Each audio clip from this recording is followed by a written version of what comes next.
क्रोध हर किसी को आता है। जब भी किसी की बात बुरी लगती है या किसी का व्यवहार पसंद नहीं आता है तो गुस्सा आ जाता है, और एक बार जब यह आता है तो फिर दिमाग से निकलने का नाम नहीं लेता। ऐसे में आप उस घटना को लेकर बैठ जाते हैं, उसके बारे में सोचते रहते हैं। हर समय वही बात दिमाग में गूंजती रहती है। आप किसी से कोई भी बात करें, वह घटना बीच में आ जाती है। ऐसे में आप न चाहते हुए भी उस बारे में बात करने लगते हैं, उसकी शिकायत करने लगते हैं, और अगर उस समय वहां पर कोई बात करने वाला नहीं हुआ तो आप अपने आप से ही बातें करने लगते हैं, बड़बड़ाने लगते हैं। इस सब से उस व्यक्ति की सेहत पर कोई फर्क नहीं पड़ता, पर आपका नुकसान जरूर होता है। लेकिन अगर आप चाहें तो इस स्थिति से बच सकते हैं, इस नुकसान से खुद को बचा सकते हैं। कैसे, आइए जानते हैं महात्मा गौतम बुद्ध की इस कहानी के जरिए। नमस्कार दोस्तों, स्वागत है आपका हमारे YouTube चैनल समय यात्रा में। एक बार की बात है, गांव में गौतम बुद्ध का प्रवचन चल रहा था। वे कह रहे थे, जब हम क्रोधित होते हैं तो दूसरों को नुकसान पहुंचाने का प्रयत्न करते हैं, लेकिन उस समय हम इतने आवेशित हो जाते हैं कि हमारी सोचने समझने की ताकत समाप्त हो जाती है। इसलिए क्रोध में हम सही निर्णय नहीं ले पाते और अपना ही नुकसान कर बैठते हैं। बुद्ध की सभा में एक गुस्सैल स्वभाव का व्यक्ति भी शामिल था। उसे बात बात पर गुस्सा आता था। आज भी वह अपने परिवार वालों से झगड़ कर आया था और उस समय भी उसके दिमाग में उथल पुथल मची हुई थी। इसलिए उसे बुद्ध की बातें अच्छी नहीं लग रही थी। उसे लग रहा था जैसे बुद्ध उसे डांट रहे हैं, सबके सामने उसकी बेइज्जती कर रहे हैं। इससे उस व्यक्ति का विरोध भड़क गया। वह अपनी जगह से उठा और बुद्ध के पास जा पहुंचा। इससे पहले कि कोई कुछ समझता, उसने बुद्ध के मुंह पर थूक दिया।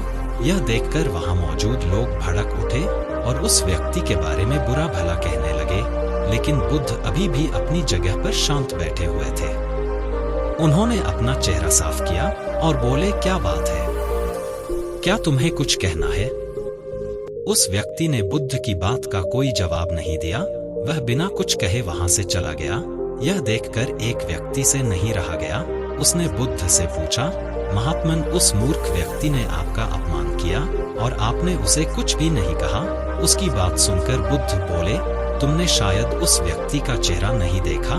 वह बहुत परेशान लग रहा था। मुझे लगता है कि वह किसी चिंता में डूबा हुआ था, इसलिए ऐसे परेशान व्यक्ति को क्या दोष देना।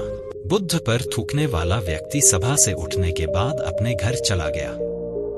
वह दिन भर बेचैन, उसे अपनी करनी का पछतावा होता रहा। रात में भी वह सो नहीं पाया और इधर उधर करवट बदलता रहा। अगले दिन फिर से बुद्ध की सभा में गया। वहां पहुंचते ही बुद्ध के चरणों में गिर पड़ा और रोने लगा। यह देखकर बुद्ध ने पूछा, क्या हुआ वत्स, तुम क्यों रो रहे हो? वह बोला, मैं वही दुष्ट व्यक्ति हूँ जिसने कल आपका अपमान किया था। पता नहीं कल मुझ पर ऐसा कौन सा पागलपन सवार हुआ जो मैं ऐसी घृणित हरकत कर बैठा। कृपया मुझे क्षमा कर दे। बुद्ध बोले, कल की बातें तो कल ही समाप्त हो गई। कल के बारे में आज क्या सोचना? अगर मैं उस घटना के बारे में सोचता रहता, क्रोध करता, तो उससे तो सिर्फ मेरा दिल दुखता। तुम्हें उससे कोई फर्क नहीं पड़ता। इसलिए बुरी घटना को याद रखना समझदारी की बात नहीं है। इससे हमारी परेशानियां बढ़ जाती हैं और जीवन ठहर जाता है। इसीलिए अप्रिय बातों और अप्रिय घटनाओं को भूलने में ही समझदारी है। जो मनुष्य ऐसी घटनाओं को भूल जाता है, वही जीवन में आगे बढ़ता है, और जो मनुष्य उलझा रहता है, उसका जीवन चक्रव्यूह के समान हो जाता है, जिससे वह चाहकर भी बाहर नहीं निकल पाता है। दोस्तों, गुस्सा करना बिल्कुल ऐसा होता है कि जहर तो आप पिए और कामना करें कि सामने वाला मर जाए। इसलिए जब भी कभी आपको गुस्सा आए तो इस बात को ध्यान में रखें कि अगर आप किसी से नाराज होते हैं और रूठकर चुपचाप जाते हैं तो आप अपना ही नुकसान करते हैं। इससे आपके समय का तो नुकसान होता ही है, आपके शरीर का भी नुकसान होता है। इसलिए अप्रिय बातों और अप्रिय घटनाओं को लेकर बैठना कोई हल नहीं है। बेहतर है उन्हें भूलकर आगे बढ़े। तभी आप जीवन के प्रवाह के साथ अपने आप को जोड़ पाएंगे और जीवन का आनंद ले पाएंगे। नमो बुद्धाय।